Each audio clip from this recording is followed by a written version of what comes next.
de s'élever pour prier.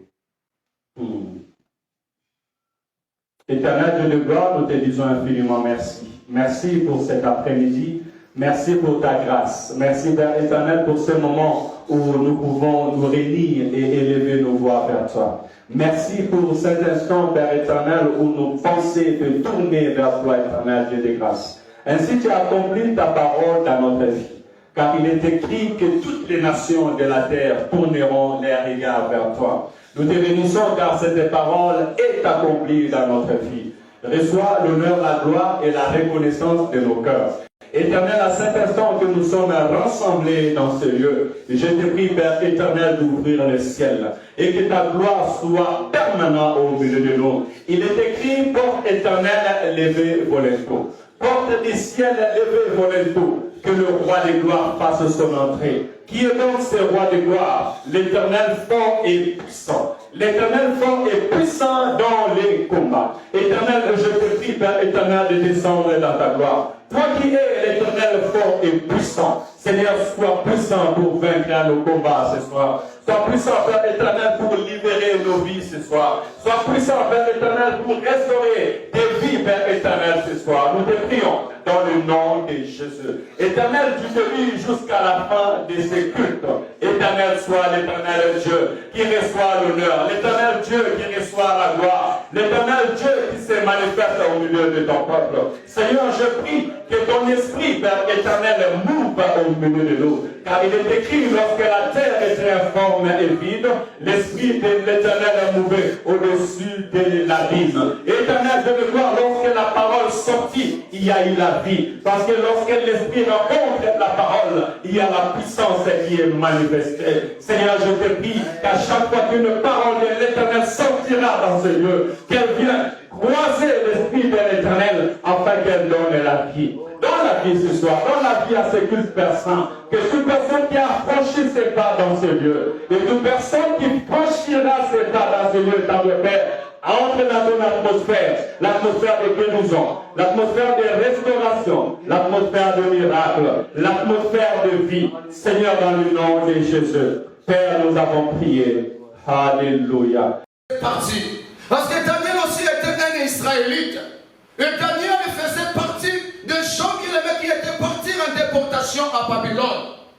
La Bible nous dit que Daniel n'était pas n'importe qui.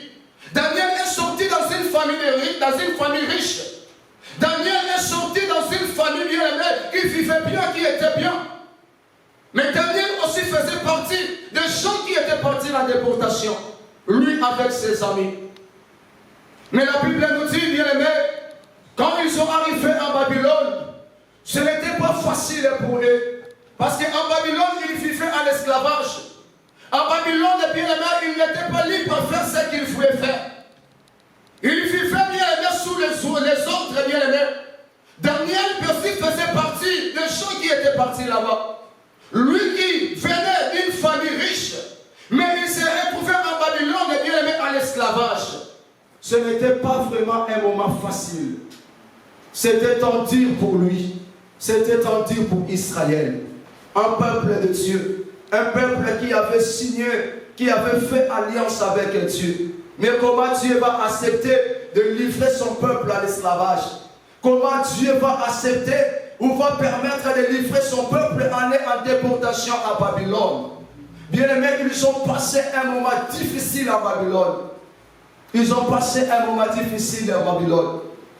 Et ici, la parole de Dieu nous dit, bien aimé, qu'il y avait un moment que Daniel, bien aimé, il faisait la méditation du message du prophète Jérémie. Et donc Daniel, il a compris quelque chose. Et ce que Daniel avait compris, c'est ce que la parole de Dieu avait déjà dit à travers son serviteur Jérémie. Nous allons le lire dans le livre de Jérémie, chapitre 29, du 10e au 11e verset. Jérémie 29, 10 à 11. J'ai lu la parole au nom de Jésus-Christ. Jérémie 29, 10 à 11, et la parole nous dit: en revanche, voici ce que dit l'Éternel. Dès que 70 ans seront passés pour Babylone, je reviendrai en votre faveur. j'accomplirai ce que je vous ai promis en vous ramenant ici. En effet, moi, je connais les projets que j'ai formés pour vous. Déclare l'Éternel, les projets de paix et non de malheur, afin de vous donner un avenir et de l'espérance. Alléluia. Bien-aimé, un peuple qui souffrait. Il y a des moments, bien-aimés, des vies que nous sommes en train de vivre aujourd'hui, ce n'était pas dans notre calcul. Il y a des choses, bien-aimés, que nous subissons aujourd'hui. Peut-être que ce n'est pas ça que tu imaginais avant. Il y a des réalités de vie que tu es en train de vivre aujourd'hui. Peut-être que tu n'as jamais pensé vivre cette vie. Mais Dieu a permis que tu vives cette vie. Ça ne dit pas que Dieu t'a abandonné. Ça ne dit pas que Dieu t'a rejeté. Alléluia. Dieu a permis qu'Israël se retrouve en Babylone. Et dans la souffrance, mais dans l'esclavage. Alléluia. Dieu a permis qu'Israël, son peuple dont il a fait alliance, se retrouve entre les mains des païens. Être dirigé par les païens. Alléluia. Sous les ordres des païens. Dieu a permis cela. Il y a un moment aussi dans notre vie, bien aimé, ça arrive. Il y a des moments que Dieu nous fait passer par les moments difficiles. Et Dieu nous fait passer, bien aimé, par les moments durs. Ce n'est pas dit que l'Éternel nous a abandonnés. Alléluia. Dieu ne nous abandonne pas. Dieu te connaît tel que tu es. Alléluia. Dieu te connaît. Dieu ne nous abandonne pas. Dieu n'avait pas abandonné son peuple. Dieu a permis qu'il se retrouve en Babylone. Ça n'a pas dit que l'Éternel avait abandonné son peuple. Ici, à travers Jérémie, bien aimé les prophètes, l'Éternel avait déjà parlé. Alléluia. Qu'après 70 ans, que l'Éternel va faire sortir, l'Éternel va ramener son peuple, bien aimé dans leur terre, dans leur pays, et l'Éternel va restaurer, bien aimé, les temples de Jérusalem. L'Éternel avait déjà parlé cela à travers son serviteur. Alléluia. Bien aimé, même nous, quand nous vivons, bien aimé, nous marchons avec la promesse de Dieu. Nous marchons avec la promesse de Dieu. La promesse de Dieu est là. Mais ta souffrance d'aujourd'hui, bien aimé, ne peut pas écarter la promesse de Dieu sur ta vie. Ton problème d'aujourd'hui ne peut pas, bien aimé, empêcher la grâce de Dieu sur ta vie. Bien aimé, quand nous marchons avec la promesse de Dieu. Israël, malgré Dieu, avait permis qu'il se retrouve en Babylone, mais ils avaient toujours la promesse de Dieu. Car l'Éternel avait déjà parlé à travers son serviteur. Il arrivera un temps, l'Éternel va ramener son peuple et l'Éternel va restaurer les temples de Jérusalem. Amen. Alléluia. Amen. Ce que Dieu avait dit sur toi s'accomplira. Alléluia. Amen. Mais ce que j'ai aimé, bien aimé, pour ne pas prendre beaucoup de temps, ce que j'ai aimé, quand Daniel a compris cela, Daniel a compris cela, parce que Daniel était un homme de prière. Pour comprendre ce que Daniel avait compris, il faut être toujours un homme qui passe son temps dans la présence de Dieu. Alléluia. Il faut être toujours un homme qui passe son temps dans la présence de Dieu. La Bible nous parle de cet homme, Daniel. C'était un homme qui passait, qui ne voyait pas la classe qu'il avait, qui ne voyait pas qu'il venait d'une famille riche. Mais la Bible nous dit que c'était l'homme qui avait la confiance en son Dieu. Amen. Il était fidèle avec son Dieu. Et il était un homme de foi. En venant, bien aimé, en Babylone, on a obligé Daniel, bien aimé, de manger de viande, de boire de vin. Mais bien aimé, Daniel a refusé. Il a préféré de manger les guides et de boire de l'eau. Alléluia. Mais pour faire la volonté de Dieu, pour garder sa fidélité avec Dieu. Combien de fois nous, dans la souffrance, bien-aimés, nous rejetons la parole de Dieu, nous rejetons ce que la Bible nous dit, mais nous préférons, bien-aimés, faire des choses pour faire plaire les gens. Alléluia. Nous préférons faire des choses pour faire plaire les gens. C'est un homme de prière, Daniel. C'est pour cela qu'il a compris, bien-aimé, les messages que l'Éternel avait parlé à son serviteur, Jérémie, qu'il va ramener son peuple. Quand il a compris cela, bien aimé, il a cherché, la Bible nous dit qu'il se tourna, bien aimé, dans la face de Dieu. Bien aimé, il se tourna dans la face de Dieu. Il a cherché la face de Dieu. C'était déjà un homme qui passait son temps dans la présence de Dieu. Même quand le roi avait signé un décret pour que Daniel soit jeté aux fosses, Daniel n'avait pas la paix. Daniel n'a pas pleuré. Mais le contraire, Daniel a cherché la face de Dieu. Daniel a cherché la face de Dieu. Il passait son temps dans la présence de Dieu. Bien aimé, combien de temps que tu passes dans la présence de Dieu? Il y a d'autres révélations, bien aimé, pour que Dieu te montre, il faut passer un bon temps dans sa présence. Alléluia. Nous voulons que Dieu nous parle, mais combien de temps que tu passes dans la présence de Dieu? Combien de temps que tu passes dans la présence de Dieu? Dieu parle-moi, Dieu visite-moi, Dieu fait ceci, cela. Combien de temps que tu passes dans la présence de Dieu? Si Daniel avait compris, il aimait le message du prophète Jérémie, parce que c'était un homme qui passait son temps dans la présence de Dieu. C'était un homme qui passait son temps dans la présence de Dieu. Bien-aimé, la gestion du temps. Comment, bien-aimé, tu gères ton temps? Alléluia. Ici, la parole nous a dit dans le livre d'Éphésiens, rachetez le temps car les jours sont mauvais. Alléluia. Le diable est descendu, bien aimé, sur la terre des hommes avec un grand colère. Rachetez le temps que Dieu nous a donné. Rachetez le temps que Dieu t'a donné. Bien aimé, à faire des choses qui vont glorifier Dieu. À rester dans la présence de Dieu. À chercher, bien aimé, à comprendre la volonté de Dieu sur ta vie. À méditer la parole de Dieu. Alléluia. Cherchons, bien aimé, à comprendre quelle est la volonté de Dieu sur ta vie. Quand Daniel a compris, qu'est-ce qu'il a fait? Il a cherché Dieu. Il a cherché Dieu, il s'approchait dans la présence de Dieu. Il a commencé à prier. Il a jeûné pendant 21 jours. Il a jeûné pour la restauration des temples de Jérusalem. Il a juré pour tout le peuple d'Israël. Parce qu'il avait compris que c'était le moment. C'était le temps. Il faut que je me lève pour prier. Alléluia. C'était le temps, il faut que je me lève pour prier. Mais aujourd'hui, bien aimé, on voit que le monde va mal. Mais les chrétiens, nous sommes toujours dans la distraction. Nous sommes toujours dans les TikTok. Nous sommes toujours dans les choses qui ne glorifient pas Dieu. Et combien de temps que nous pensons dans la présence de Dieu? Qu'on voit bien que les choses qui se passent dans le monde, bien aimé, quand on les regarde, bien aimé, on voit que le temps va mal. On voit que les choses qui se passent dans le monde d'aujourd'hui, on ne peut pas rester distrait, mais les chrétiens nous sommes distraits. J'aimerais seulement encourager le peuple de Dieu de racheter le temps, de profiter avec le temps que Dieu te donne pour s'approcher de sa présence, pour rester, pour demeurer dans sa présence et pour faire la volonté de Dieu et pour chercher à comprendre qu'est-ce qui est la volonté de Dieu sur ta vie. Alléluia. Il ne faut pas, bien aimé, à gaspiller ton temps, à gaspiller le temps que l'Éternel te donne, à gaspiller le temps que Dieu te donne, bien aimé, à faire des choses, bien aimé, qui ne vont rien apporter sur ta vie, à faire des choses, bien aimé, qui ne vont rien apporter sur ta famille. Il ne faut pas passer tout ton temps, bien aimé, à discuter avec les gens, à quereller avec les gens, à donner des faux témoignages pour les gens. Mais le temps que Dieu te donne, bien aimé, pour passer, pour demeurer dans la présence de Dieu. Alléluia. Et quand nous sommes dans la présence de Dieu, bien aimé, Dieu va nous révéler, Dieu va nous parler, Dieu va nous transformer et Dieu nous donnera tout ce que nos cœurs désirent. Alléluia. Parce que dans la présence de Dieu, nous sommes bénis. Dans la présence de Dieu, nous sommes bénis. Bien aimé, la Bible dit que la femme qui avait la perte de sang, elle avait demandé tout ce qu'elle avait. Elle n'a pas eu la guérison.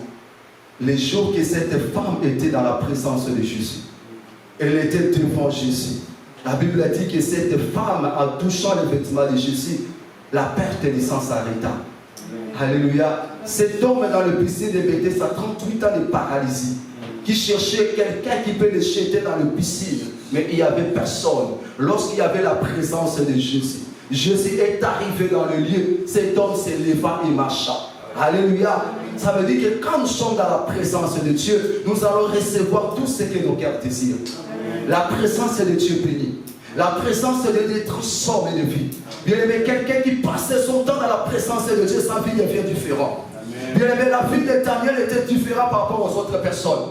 Daniel était devenu un homme extraordinaire, bien aimé, à Babylone. Parce que c'était un homme de prière, un homme qui passait tout son temps dans la présence de Dieu. Bien aimé, la présence de Dieu transforme.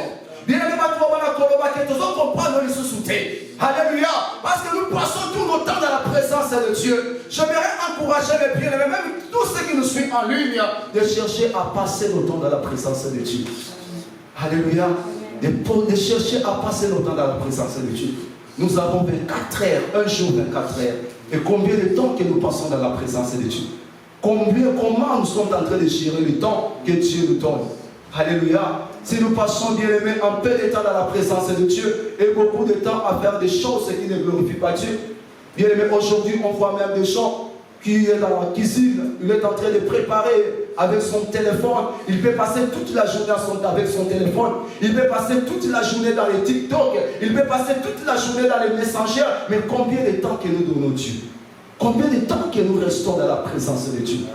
Laisse que mon Dieu vous bénisse et par la grâce de Dieu, le dimanche, nous allons entrer vraiment dans la profondeur de ces messages. Je laisse la place à l'homme de Dieu, Pasteur Jean Chéri. Gloire à Jésus. On peut acclamer pour la parole. Alléluia. Dieu est bon, n'est-ce pas? Dieu est bon. J'avais préparé sur la restauration des Job, mais l'Esprit nous conduisait toujours dans le même sens.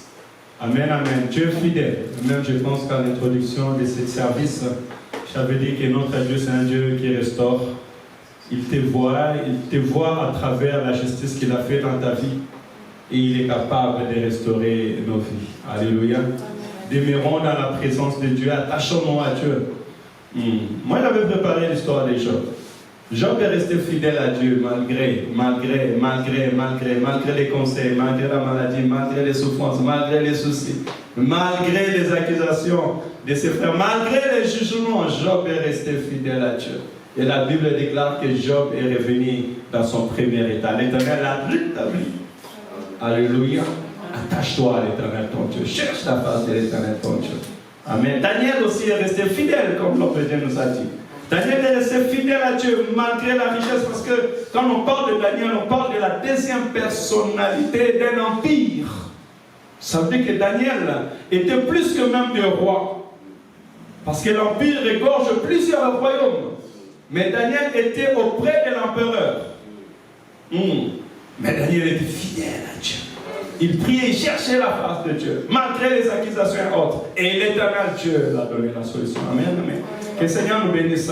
À travers ce message, nous nous préparons à la prière. Et par la grâce de Dieu, nous avons veillé de prière le vendredi prochain. Ça sera le premier, ça sera aussi un départ des jeûnes et prières. On va commencer le jeûne le 1er septembre pour aller clôturer le 10 octobre. Donc on passera 40 jours dans la prière en cherchant la face de Dieu. Pourquoi? Parce que le Seigneur nous a montré une gloire à venir. Moi, je vais jeûner parce que ce que Dieu m'a montré, je ne l'ai pas encore palpé, mais je sais déjà que ça va venir. Alléluia.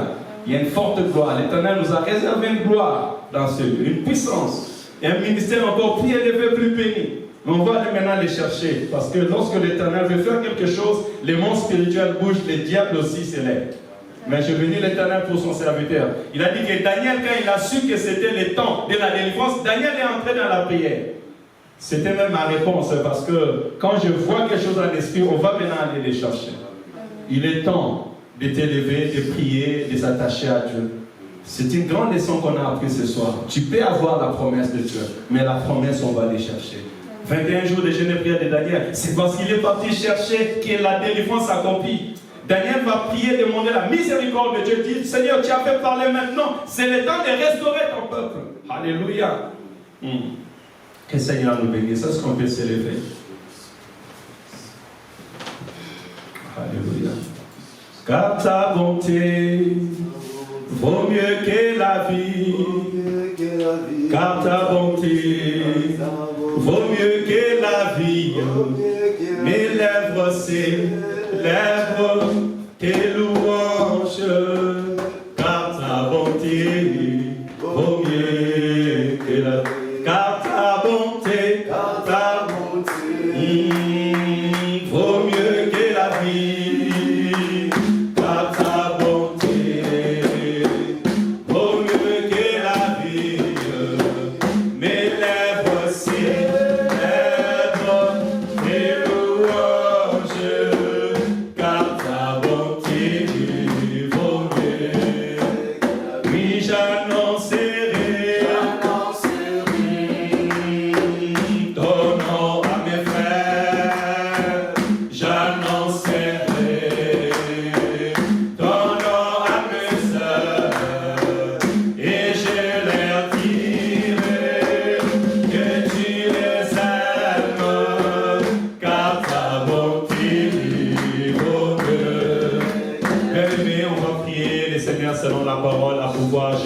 temps. Dieu à l'Éternel de te permettre à gérer les temps. La Bible déclare, Jésus-Christ a dit, mon Père agit, moi aussi j'agis. J'agis pendant qu'il fait jour parce que bientôt la nuit va rentrer et personne ne pourra agir. Dis à l'Éternel de t'apprendre à gérer les temps, à faire sa volonté, à faire ta mission pendant qu'il fait encore jour. Prions dans le nom de Jésus. Alléluia.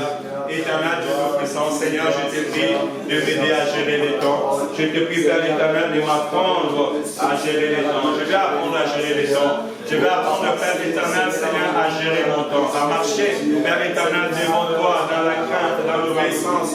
Père l'Éternel, à chercher ta face, à savoir gérer le temps, Père l'Éternel, dans le ministère. Seigneur, il n'est pas facile, Père l'Éternel, Seigneur, de gérer sa famille, de gérer le travail, de gérer l'église, Père l'Éternel, mais je te prie de m'apprendre à gérer le temps. Je te prie, Père l'Éternel, de m'aider à être à 100% dans le ministère, à 100% dans ma famille, à 100% Père l'Éternel dans le travail.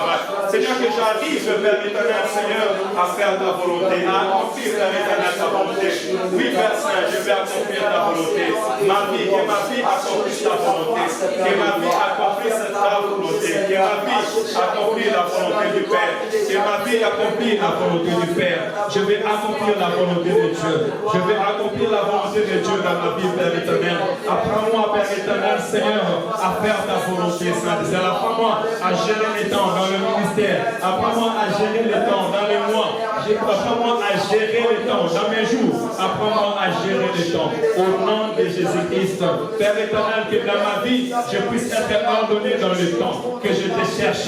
La Bible déclare que lorsque Daniel a su que c'était les 70 ans, apprends-moi aussi à lire les temps. Apprends-moi à lire les temps, Père éternel, à savoir quel temps nous sommes.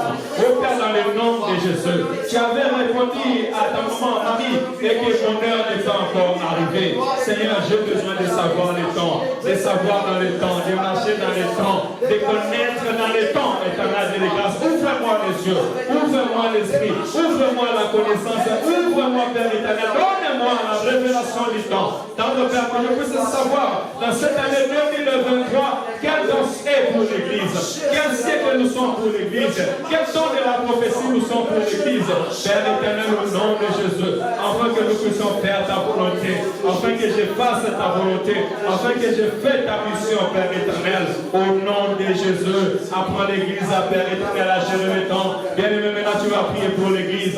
Nous allons prier pour nos frères, pour nos soeurs, même ceux qui nous suivront en ligne, pour ceux qui ne sont pas ici au milieu de nous. On va prier pour les serviteurs et pour les servants de Dieu dans cette assemblée. Que l'Éternel aide l'Église à gérer le temps. Que l'Éternel aide nos frères, aide nos soeurs qui ne sont pas là à gérer le temps. Que nous sachions gagner du temps pour Dieu et non pas pour le monde. Gagner du temps, gagner des âmes pour Dieu, pour le royaume. Que nous soyons utiles dans le royaume de Dieu. Pour